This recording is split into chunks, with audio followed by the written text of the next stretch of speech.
welcome back to Reading with Manny. I'm Manny, and today I'm doing the mid-year freakout book tag. It's very late, I know, and yes, I am wearing 2 sweaters. It's very cold. I have the AC on. Hopefully you won't be able to hear it, but if you can, I am so sorry. It's very cold. I haven't been filming. I have been filming, I just haven't been uploading any videos, so hi. I do have my Wonderthon vlog that I need to edit, and it's taking me a while. I haven't found the motivation to edit. I don't know why, but yeah. So let's get a few things out of the way first. I do have that coming up at some point. I know it's going to be very late, but Wonderthon was a wonderful readathon. It was hosted by Lizzie from Lizzie's Literary Life. This year I stayed in the same team, but it was a different setup and everything. My team was hosted by Ruby from Ruby Red, can't talk. And it was a great fun. I read a lot of books in those 2 weeks that the readathon was happening for. And I also became an aunt. And today's July 16th, and I had my winter break just ended, and I spent those 2 weeks with my sister as much as I could, and my niece, obviously. So yeah, reading has not, I have read quite a bit actually in July. I'm still very much behind on my goal. I don't remember what was the last update I did. I'm pretty sure I filmed a wrap-up for March, April, and May, maybe? And I never edited that either. So I'm just going to give you a rundown of some of the stats. I don't usually do a lot of stats, but I have read so far 32 books, I think, some of which are very short books. There's 4 Asterix graphic novels and The Old Man and the Sea by Ernest Hemingway, which is less than 100 pages. So yeah, the total of pages is 9,576, which is less than it was last year. I just checked my mid-year book tag from last year, and I had read a lot more. But it doesn't matter. This is definitely going to be a slower year, or maybe it'll pick up in the second half. Who knows? My goal is still 75. I am 8 books behind or something. I don't know. Whatever. This is a very messy start for a video, I think. But we'll roll with it. I think I'm just going to start with the questions. Yeah, let's do that. So I have a little paper with the questions.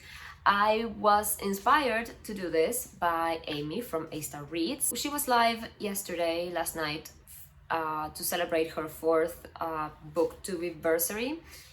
That's an impossible word to say. And she did the tag live, and we all commented our answers too. And I was like, okay, fine, I'll do this here, and then I'll film it tomorrow properly. So here I am. Thanks, Amy, for inspiring me. Hopefully I will edit this. All the channels I have mentioned will be linked down below, as well as the Goodreads links for all of these, because I am not going to be doing a very good job of explaining these books, I think. Probably I'll forget some authors' names. You know me. I forgot to mention the original creator of the tag. It's Earl Grey Books. I had already taken the phone out of the ring light, so the angle might have changed for this, but whatever. So yes, back to what I was saying before. So question 1 is favorite book of the year so far. I would have to say that is The Mars House by Natasha Pulley. I think that every time there's a Natasha Pulley book and I have to do a tag, she's gonna come up. I read this back in March when I was doing Mel's, from a book thing named Mel, her readathon in March, the Roll of Reads readathon. I have a vlog for that, so you could actually go watch that to see all my full thoughts. But I love this book. It's her first science fiction, and it's a Mars colonizing story, and I can't resist that. And there's also a queer love story, and it's an exploration on gender and power dynamics and refugees and immigration. And yes, it has a lot of difficult conversations, and I love the way that Natasha Pulley doesn't spoon feed you her opinion, and she gives you both sides of arguments, and through the different characters who are not all evil or all good. And yeah, it makes you really think, and I loved it. It was great. There's a lot of honorable mentions for a lot of the things that I'm going to be for a lot of the books that I'm going to be mentioning later on, but they'll be used for other questions. So yes, I haven't counted how many 5 stars I've had so far, but it's a lot because I give 5 stars. A lot, you know this already. I have a tag about that too.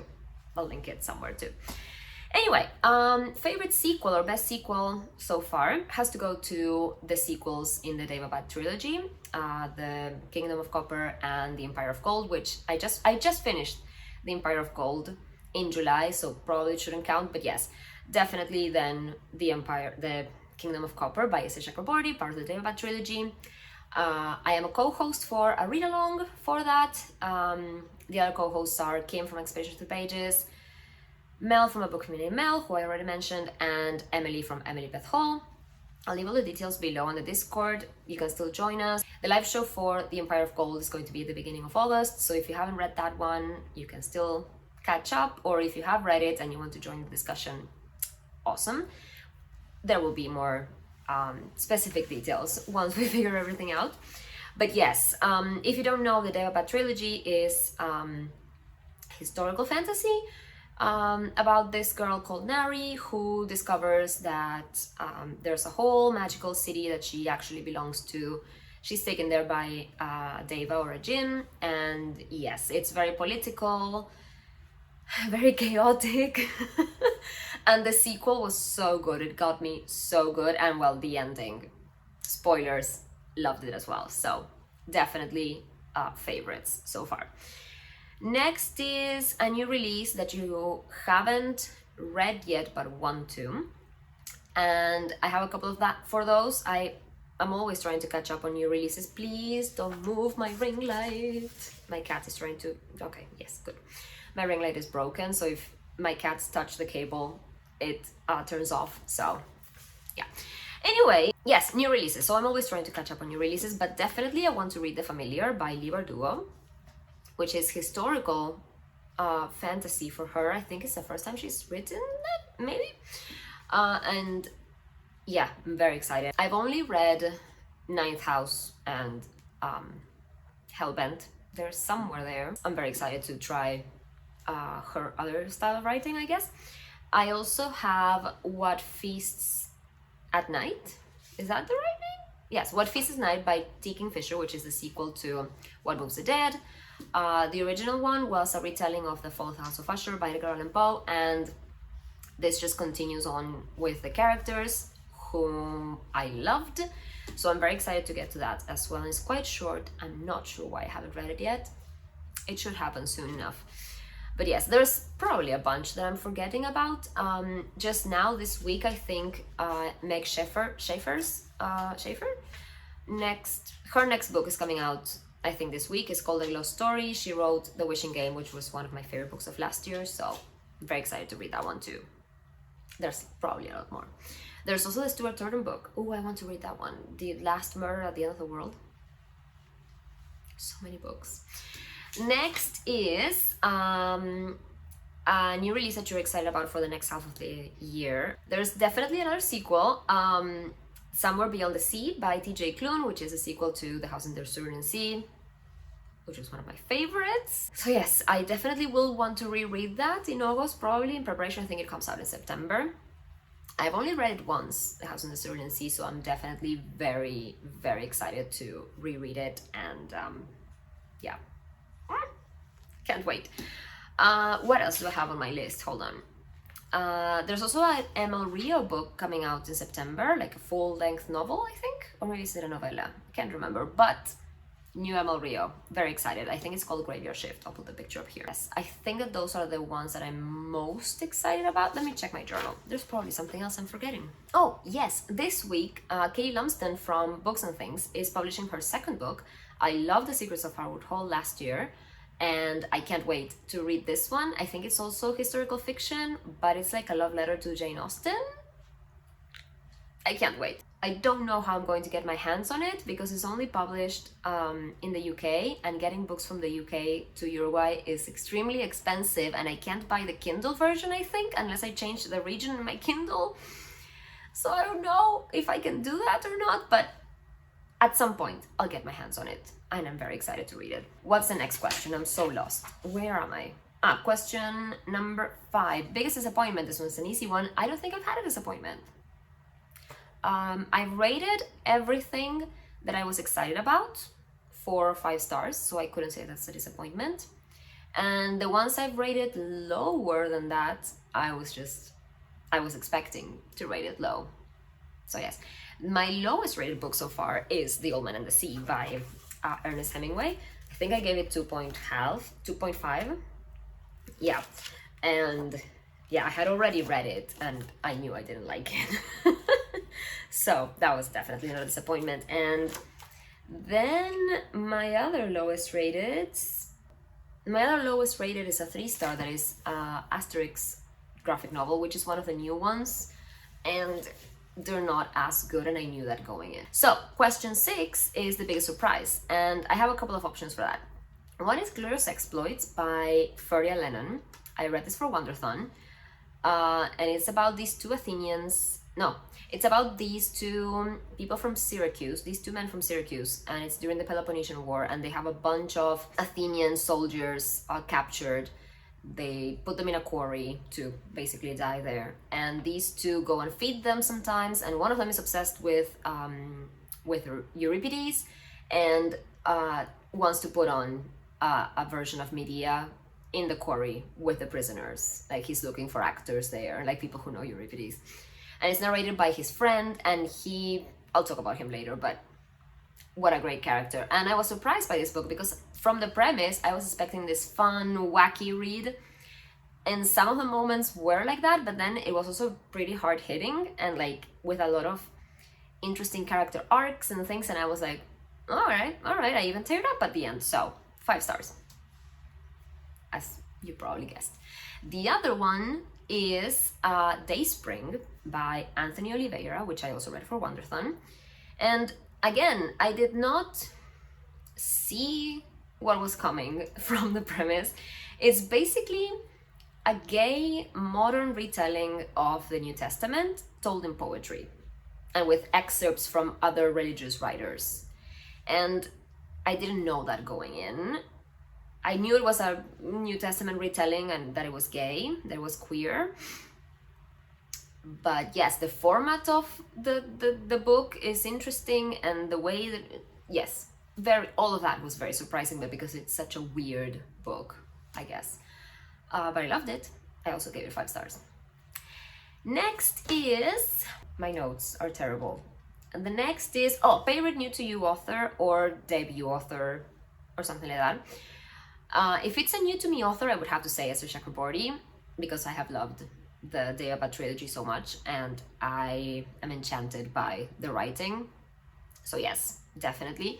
And if it's a debut author, probably Kalian Bradley, that wrote The Ministry of Time, which I think I talk about later. Next, a fictional crush. Last year, I don't think I had one, so I did the favorite pairing, like OTP. But this year I definitely have a crush, and that is Ali from the Deobat trilogy, because he is a nerdy prince, and yes, he's just great. I love him. If I'm going with favorite pairing, I would have to go with January and Gale from The Mars House by Natasha Pulley.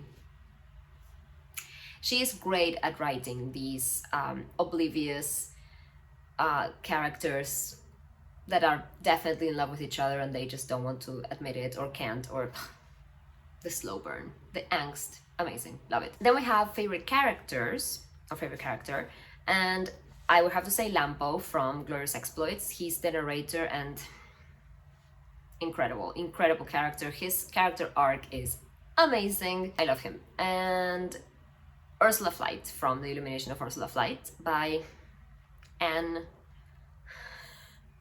It's a very long name. Hold on. I have it in my journal. I have updated some of my journal for this. Anne-Marie Crowhurst.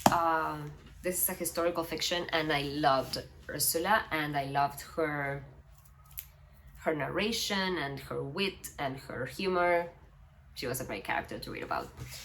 Next we have a book that made you cry. you've been here before, you know I cried everything. Most of the books I've mentioned so far, I've teared up with. But the ones that made me sob this year, and I mean sob, like literal tears running down my face and like sobbing, are In Memoriam by Alice Wynne, which I read back in January in a day and cried my eyes out. It's World War One historical fiction and queer, yes. But it was mainly the war that made me cry. And then I also cried a lot with They're Going to Love You by Meg Howrey, which is about this dancer in the 80s and her struggles with her parents, and yeah, I cried a lot. I also read that one in a day back in January and I cried so much. And then one that is non-fiction, The Society of the Snow, which I think I have it back. Oh, I have it up there, but I can't get up. I have my cat on my lap. I forgot to take it down. Society of the Snow by Pablo Bierzi, which I read in Spanish, and it's the real account of the tragedy in the Andes, the Uruguayan plane crashing, you know, that story that the movie came out for. The book is just gut-wrenching and also makes you feel very hopeful, but yes. From page 1 I was crying, I think. And I think that's it for that one. On the contrary, books that made you happy, I have 2 for that. One is The Ministry of Time by Kellyanne. I don't know how I said it before, and I'm not sure how to say the author's name, so sorry. The picture will be up here. This one is about humans getting a time machine and testing it out by bringing characters from the past into the future to see how they adapt and see if it's possible to be like from a different time in the present or the future, whatever. And we follow this woman who gets put in charge of one of these expats. That is Commander Graham Gore from the Franklin Expedition. If you were here last year, you know that I was obsessed with the Franklin Expedition because I read The Terror by Dan Simmons and I watched the show. So it was like, yes, amazing. I would also count Graham Gore as a favorite character now that I'm thinking about it, because he was great. I mean, obviously it's a fictional version of this real person, but whatever. That book made me really happy because, yes, it's the quirky science fiction that I love, and it had a romance story and the humor was great. It made me really happy, and I was excited to be reading about the Franklin Expedition again, even if it was just a little bit. Anyway, and also I would have to say my reread of The Starless Sea by Erin Morgenstern, which I started reading in March and finished in April, I think. I love this book so much. It's fantasy, hidden library, world, whatever. I love it so much. I cried, I laughed, I felt such joy. Love this book. And a reread always makes you happy when it's an old favorite, right? Anyway, where am I? Question 12. A favorite adaptation. I think this is a question I took from an updated version of the Freakout Tag. I'm not sure. But yes, favorite adaptation. I haven't watched a lot of TV this year, but I did see, well, I would maybe have to say Society of the Snow, but did I watch it in January? Did I watch it this year? I watched it quite a bit, but probably that one. That's a great movie. But then I would have to say Station 11. I watched Station 11 last week in like a day and a half. I really liked it.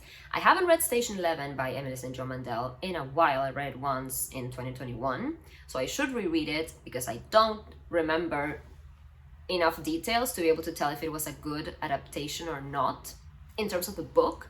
But the story that was presented to me for the first time, maybe, not the first time, I did remember the basics. And I do, what is that noise? But the story that I saw in a TV show was very compelling and I loved it as well. I'm pretty sure they changed the ending, or some details related to the ending. And I'm pretty sure they changed some character arcs as well. But I loved it. I was compelled. I liked the way that it was set up, kind of like in the book, like you go back and forth. I don't know. I also cried. So, great adaptation in my mind. Next is the most beautiful book you've acquired this year, and I would have to say that that is The Winter Spirits, which has a story by Natasha Pulley, but also there's a lot of fantastic authors here. You have Stuart Turton, Kira Melbourne Hargrave, Bridget Collins, Jess Kidd, Laura Purcell, Susan Stokes Chapman.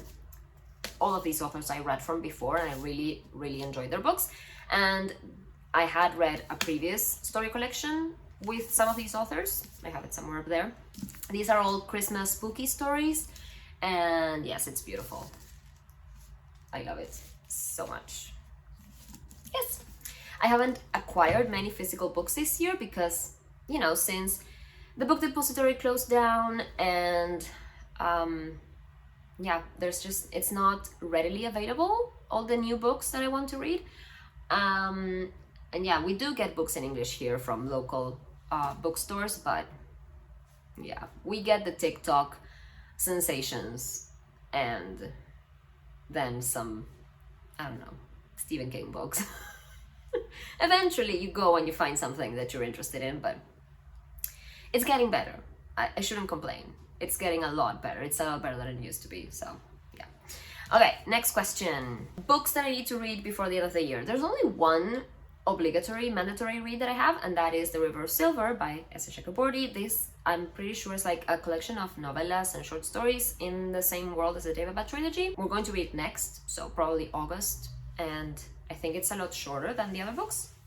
So yes, it shouldn't take us that long. Probably by September we will have finished with the Daevabad trilogy books, which is sad. Oh, and I lost my cat too. But yes, that is the only obligation read I have. I am open for buddy reads, people. So yeah, if you want to buddy read something with me, hit me up. You know my taste.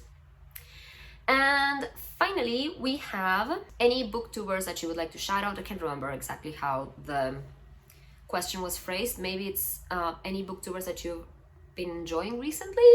Can't really say. I would have to say everyone that I have already mentioned. So Lizzie from Lizzie's Literary Life, Ruby from Ruby Read, Amy from A Star Reads. I have been loving her daily vlogging, and that's kind of inspired me to try to edit my videos again. My co-host for the Daevabad trilogy, Kim from Expedition Through Pages, Emily Beth Hall, and Mel from A Book Fiend Named Mel.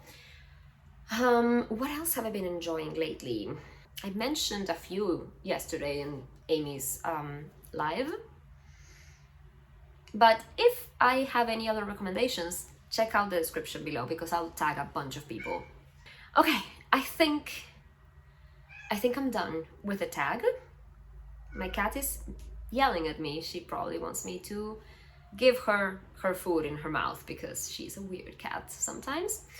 She has food. I promise I'm not starving my cat. Let me know if you have read any of these books and what you're most excited about for the next half of the year, so I can get excited with you. I hope you enjoyed the video. Leave a like if you did, and subscribe to see my Wonderthon vlog, which is quite chaotic. And I'll see you in the next one. Bye! Happy reading!